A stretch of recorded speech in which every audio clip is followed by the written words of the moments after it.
예수께서 사두개인들로 대답할 수 없게 하셨다 함을 바리새인들이 듣고 모였는데 그 중에 한 율법사가 예수를 시험하여 묻되 선생님, 율법 중에서 어느 계명이 크니이까? 내 마음을 다하고 목숨을 다하고 뜻을 다하여 주 너희 하나님을 사랑하라 하셨으니 이것이 크고 첫째 되는 계명이요 둘째도 그와 같으니 내 이웃을 내 자신같이 사랑하라 하셨으니 이 두 계명이 온 율법과 선지자의 강령이니라. 바리새인 오늘은 가장 큰 계명이라는 제목으로 우리 하나님 말씀 보도록 하겠습니다. 우리가 흔히 그런 말 하잖아요. 사촌이 땅을 사면 배가 아프다. 여러분들 그러세요? 여러분들 어떠세요? 예. 그 내가 아는 사람, 내가 알지 못하는 사람이 여러분 우리 잘 알고 있는 로또 당첨이 되면 괜찮잖아요.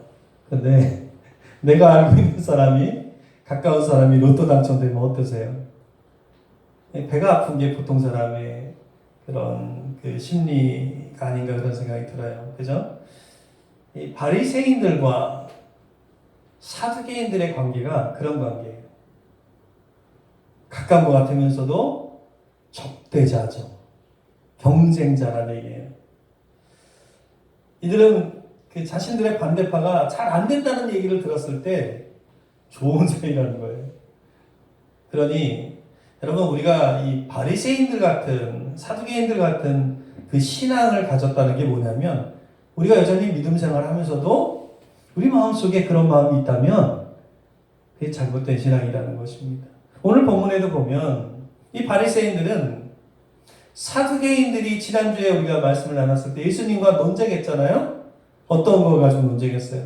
부활 논쟁했잖아요. 그죠?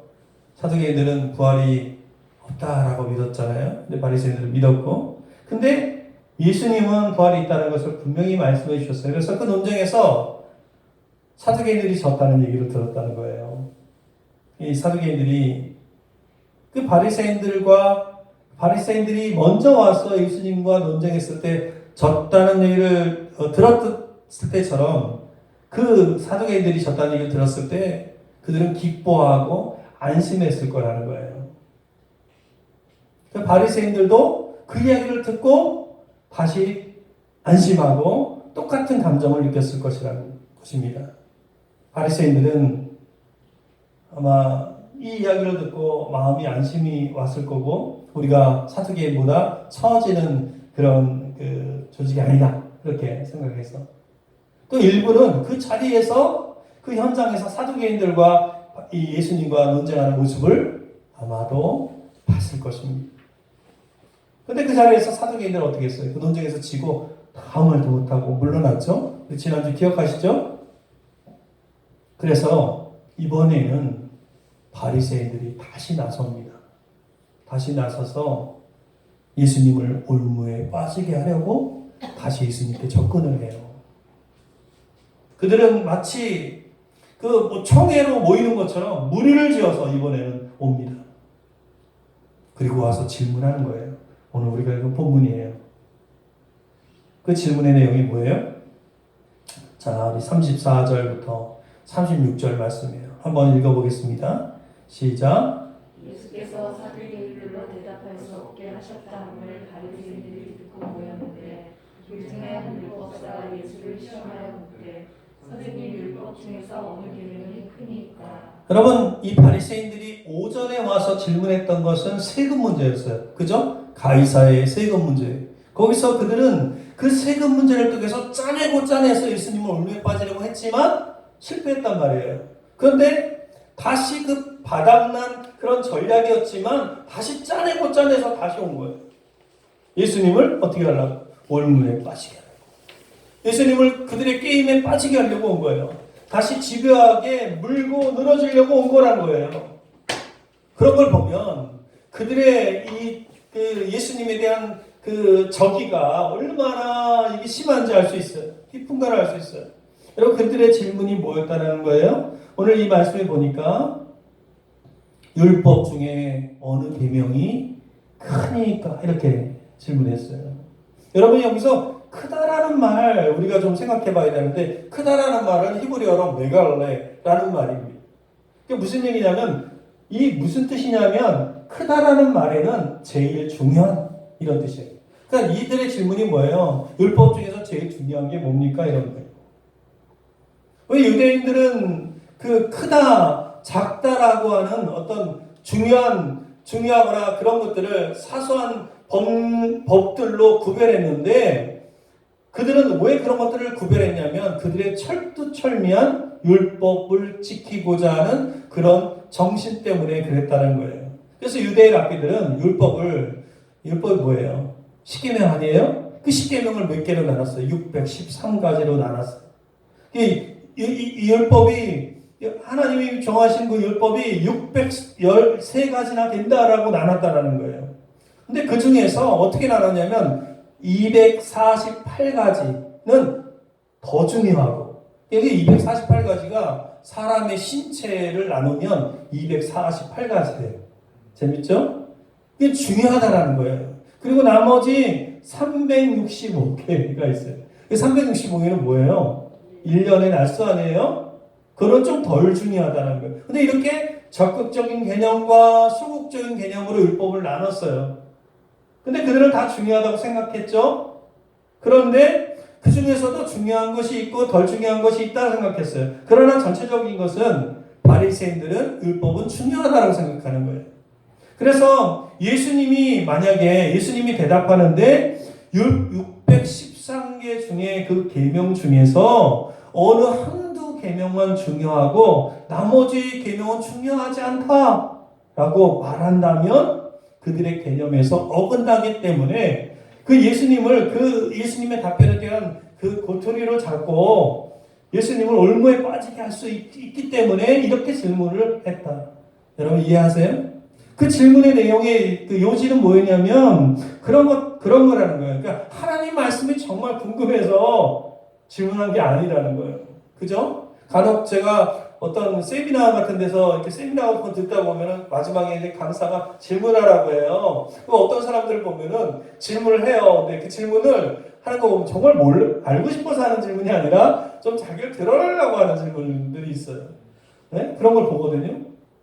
마치 그런 건 아니었지만 이 바리새인들의 질문은 뭐냐면 예수님의 그 답변에 대한 그 고투리를 잡기 위해서 그래서 올무에 빠지게 하려고 이렇게 질문을 했다라는 거예요. 얼마나 교묘합니까? 그렇죠? 그러니까 이 하나님의 율법을 배웠고 익혔다고 하는 사람들, 이런 사람들의 동기가 이랬다라는 거예요. 우리도 신앙을 잘못 가지면 하나님에 대한 지식은 많아도 교묘한 사람들이 될 수 있다라는 것입니다. 우리가 신앙을 갖는다는 것이 믿을수록 교묘해지면 안 되는 거잖아요. 주님 뭐라고 하셨어요? 뱀처럼 지혜롭고 비둘기처럼 순결하라 이렇게 얘기하셨어요. 여러분 이 바리새인의 이 질문에 예수님이 진짜 대답을 못했을 거라고 생각하세요? 주님이 어떤 분이십니까? 주님은 하나님이시죠. 하나님은 어떤 분이에요? 율법을 만드신 분이에요. 그죠? 주님의 대답을 보세요. 주님의 대답이 뭡니까? 37절, 38절 말씀이에요. 우리가 잘 알고 있는 말씀인데 한번 다시 한번 읽어보겠습니다. 시작. 예수께서 이르시되 명하면 하고 목숨을 다하고 뜻을 다하여 주 너의 하나님을 사랑하라 하셨으니 이것이 크고 첫째됨의 계명이요. 여러분 이 말씀은 우리가 듣고 또 듣고 그리고 우리가 예배 드릴 때 기도할 때도 이 말씀을 가지고 기도하고 이 말씀을 가지고 예배하고 그리고 너무나 잘 알고 있는 말씀처럼 느껴지죠. 근데 예수님은 이 말씀하신 거예요. 가장 큰 계명이 뭡니까? 라고 그들이 물어봤을 때 내 마음을 다하고 목숨을 다하고 뜻을 다해 주 너의 하나님을 사랑하라 이렇게 얘기하셨어요. 그래서 우리가 여기서 좀 세밀하게 좀 살펴봤으면 좋겠다라는 것이 그럼 여기서 예수님께서 여러 가지 단어들을 사용해서 얘기를 하셨는데 그 단어의 의미가 무엇이냐 여러분 한번 마음속에 새기기를 바랍니다. 여기에 보면 마음이라고 하는 단어가 나와요. 이 마음은 히브리어로 카르디아라고 해요. 카르디아. 이 마음이라는 것은 외식이 아니라 진정한 의지를 얘기하는 거예요. 그러니까 진정한 의지를 가지고 사랑하라는 건데, 그러니까 우리한테 뭘 물어보는 거예요? 내 마음속에 진정한 의지가 있냐? 사랑하려고 하는 의지가 있냐? 그러니까 부모가 있는데 부모에게 찾아가서 부모를 만나는데 그냥 형식적으로 만나는 사람도 있고, 진정한 의지를 가지고 부모를 대하는 사람도 있잖아요. 그러니까 하나님이, 예수님 말씀하신 뭐라고 계시냐면 진정한 섬기고자 하는 그런 진정한 의지가 있느냐라는 거예요. 그리고 또 어떤 단어가 나오냐면 목숨이라는 말이 나와요. 목숨. 이거 푸시케라고 하는데, 이 목숨이라는 것은 육체적 생명을 말하는 거예요. 그러니까 무슨 얘기냐면 생명을 거는 거예요. 생명을 거는 거예요. 그러니까 우리가 신앙생활 한다는 것이 적당히 하는 것이 아니라 생명을 걸고 하는 거예요. 우리가 이게 일반적인 상황에서는 잘 몰라요. 그런데 어떤 박해의 상황에서 처했을 때 여러분, 우리가 무엇을 선택하느냐 이게 있겠죠. 그럴 때 우리는 뭐예요? 생명을 거는 거예요. 아멘입니까? 그러니까 적당히 신앙생활하는 게 아니라 생명을 걸고 해야 되는 거예요. 또 물론 일반적인 삶에서도 우리 예배 생활이라든가 기도 생활이라든가 말씀 생활이라든가 이것 여러분 중요시하게 여기고 있습니까? 중요시 여기는 데 있어서 우리가 생명을 걸고 해야 된다는 거예요. 아멘입니까? 바빠서 못해요. 내가 일이 많아서 못해요. 그게 아니라 그럼에도 불구하고 생명을 걸어야 한다는 것입니다. 아멘입니까?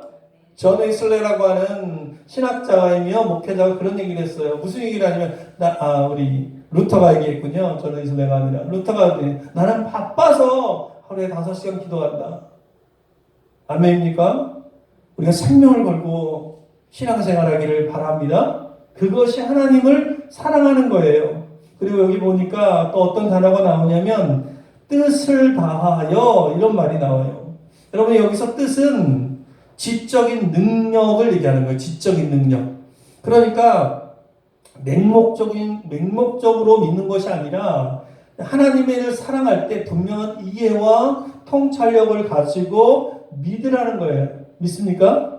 분명한 이해가 있어야 되는 거예요. 그러려면 어떻게 돼요? 말씀을 알아가야 되겠죠.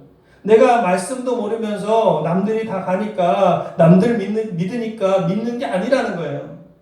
애매모호한 신앙으로 믿는 게 아니라 정말 말씀을 하나님에 대해서 알기 때문에 우리가 믿는 거라는 거예요. 여러분, 주님은 어떻게 하셨어요? 주님도 구약 성경을 많이 하셨어요. 그죠?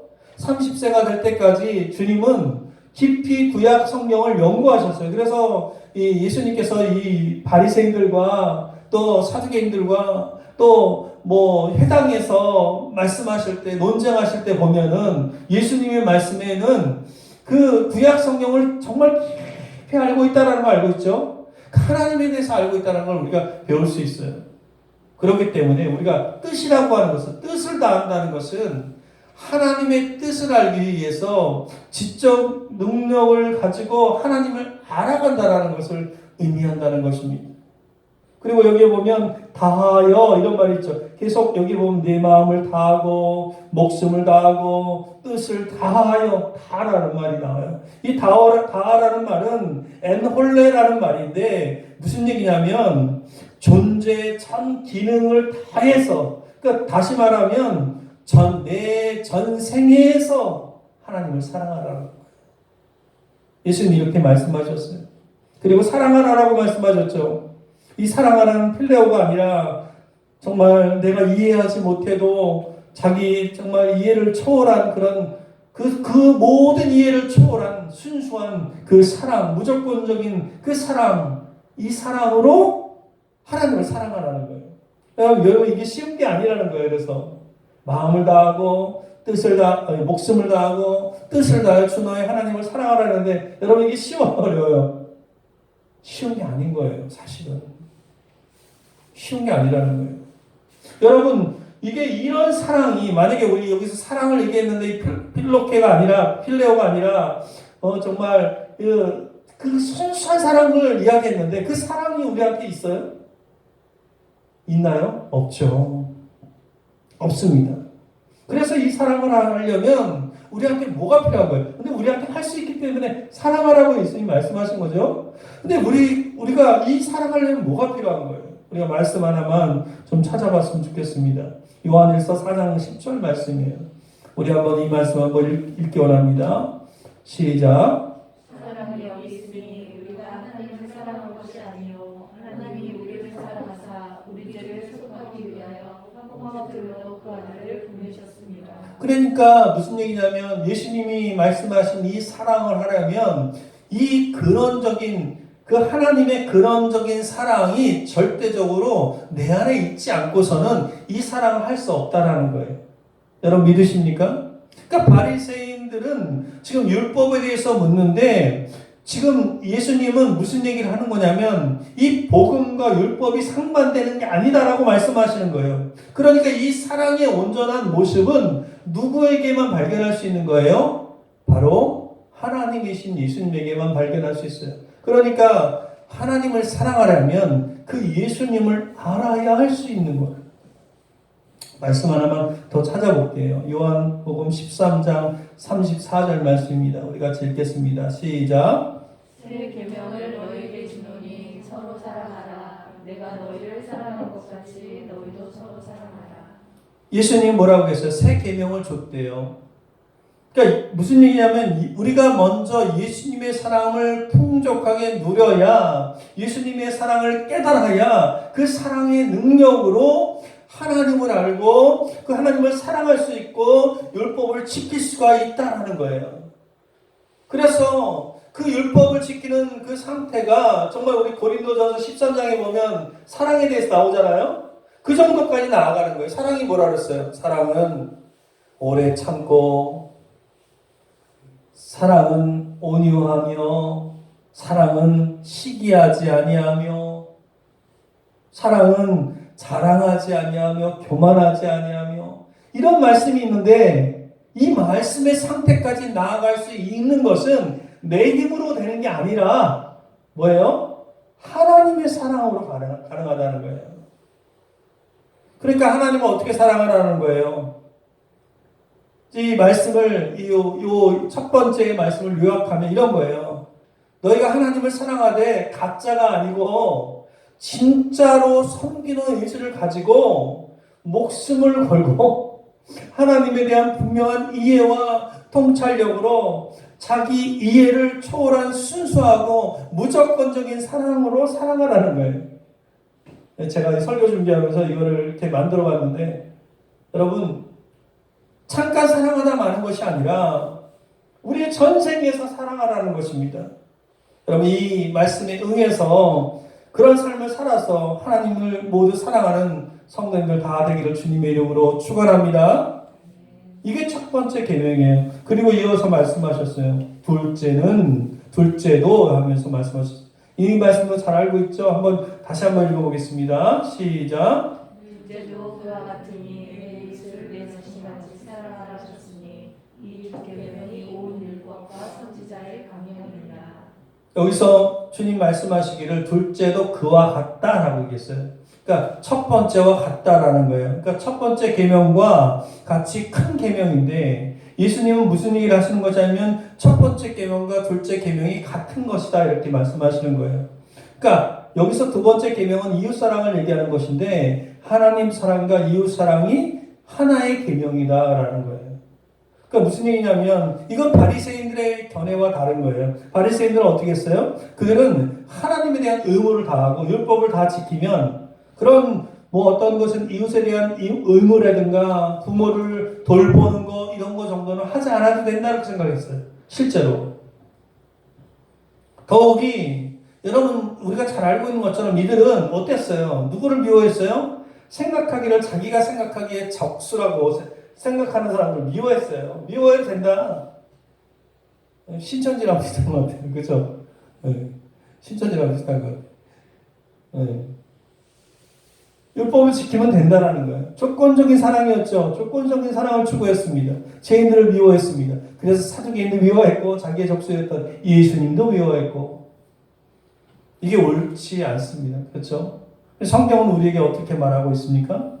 우리 요한일서 말씀을 말씀을 많이 찾아보는데 한 번 더 다시 보겠습니다. 요한일서 4장 20절, 21절 말씀입니다. 시작. 누구든지 하나님을 사랑하노라 하고 그 형제를 미워하면 이는 거짓말하는 자니 누가 그 형제를 사랑하지 아니하는 자는 보지 못하는 바 하나님을 사랑할 수 없느니라. 우리가 이 계명을 주께 받았나니 하나님을 사랑하는 자는 또한 그 형제를 사랑할지니라. 여러분, 주님은 이웃을 어떻게 사랑하라 하셨어요? 여기 보면 요한일서에도 보면 누구든지 하나님을 사랑하노라 하고 그 형제를 미워하면 이는 거짓말하는 자니라고 이야기하고 있어요. 그래서 그 보는 바 그 형제를 사랑하지 아니하는 자는 보지 못하는 바 하나님을 사랑할 수 없다. 이렇게 분명하게 명확하게 말씀하고 있는데 주님은 뭐라고 얘기했냐면 이렇게 얘기했어요. 네 이웃을 사랑하라 할 때 어떻게 사랑하라 하냐면은 아까 우리 다시 이 말씀으로 넘어가면 네 이웃을 내 자신같이 사랑하라. 여러분 기억하시죠? 내 자신같이 사랑하라. 내 자신처럼 사랑할 수 있어요? 사람은 어떻습니까? 사람은 본능적으로 무의식적으로 자기 자신을 돌봐요. 그죠? 저도 저 자신을 얼마나 돌보는지 몰라요. 무의식적으로, 본능적으로. 그래서 가끔 먹고 싶은 게 있으면 짜장면도 먹여줘야 되고. 짜장면 좋아하세요? 자주 먹진 않아요. 근데 가끔 짜장면도 먹여줘야 되고 삼겹살도 먹여줘야 되고요. 얼마나 신경을 쓰는지 몰라요. 졸려오면 내 몸을 편안하게 누이기 위해서 편안한 침대에다가 내 몸을 누이기도 하고요. 추우면 아주 따뜻하고 포근한 옷을 입혀주기도 하고요. 제 몸을. 이처럼 자기 자신에 대한 돌봄은 무조건적이고 그에 대한 어떤 대가도 바라지 않는다라는 거예요. 여러분 그것뿐이 아니에요. 내 자신의 잘못을 쉽게 용납하고 잊어버려요. 내 자신의 허물에 대해서는 이유 없이 이유 여하를 막론하고 관대한 거예요. 여러분 안 그러신가요? 우리는 이처럼 우리 자신을 너무나 지나치게 사랑하고 있죠. 그렇죠? 그래서 이 사랑이 너무 과해서 이기적이고 타락하고 부패할 때가 있다라는 거예요. 그러나 우리 이웃에 대해서는 우리가 얼마나 냉랭합니까? 제가 이 말씀을 준비하면서 제가 얼마나 회개가 되었는지 몰라요. 진짜로 그랬습니다. 우리는 이웃을 어떻게 사랑하고 있습니까? 내 이웃을 내 자신같이 사랑하라고 말씀하셨는데 우리가 이렇게 사랑할 수 있나요? 이것도 어려워요. 그죠? 하나님을 사랑할 수 없는 것처럼 우리 자신의 힘으로 하나님을 사랑할 수 없는 것처럼 이것 또한 어렵다라는 거예요. 이것 또한 할 수 없는 거예요. 그럼 어떻게 가능하냐는 거예요. 이걸 어떻게 할 수 있냐는 거예요. 할 수 있기 때문에 지금 말씀하신 거잖아요. 이것 또한 마찬가지인 거예요. 하나님이 우리 안에 거하시지 아니하면 가능할 수 없는 거라는 거예요. 역으로 말하면 하나님이 우리 안에 거하실 때 가능한 거라는 거예요. 아멘입니까? 여러분 우리 힘으로는 나와 같이 사랑하는 배우자도 사랑하기 힘든 존재가 나예요. 저만 그래요? 어려워요. 여러분 어땠어요? 자식은 좀 달라요. 자식은 내 피가 섞이다 보니까 막 부어줍니다. 그죠? 자식이 잘못을 해도 용서합니다. 근데 배우자는 좀 다르죠. 그렇죠? 다 부어주자니 내가 손해보는 것 같고 그래서 억울하고 그래서 미워하고 분노하고 화내고 막 이러잖아요.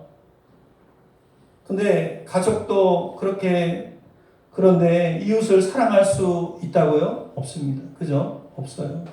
오직 우리 안에 주님이 하셔야 하는 거예요. 아멘입니까? 오직 우리 안에 성령님이 하셔야 되는 거예요. 그래서 우리 필요한 게 뭐예요? 성령 충만입니다. 아멘입니까? 예수 충만, 하나님 충만해야 돼요. 주님은 지금 40절의 이 말씀 읽고 우리 마칠 건데 뭐라고 얘기했어요? 우리 같이 크게 한번 읽어보겠습니다. 시작. 이 두 계명이 온 율법과 선지자의 명령이니라. 여러분 여기서 강령이라는 어려운 표현을 썼는데 이 강령이라는 표현은 원어의 뜻을 보면 매달려 있다. 그게 영어로 얘기하면 depend on, rely on 이런 거 아시죠? 매달려 있다라는 거예요. 그러니까 이 모든 율법과 선지자의 모든 말들이, 그러니까 구약 성경의 모든 말들이 다 묶어서 이 모든 말들이 이 두 가지 계명에 달려 있다. 그러니까 율법의 완성이 뭐예요? 사랑이라는 것입니다.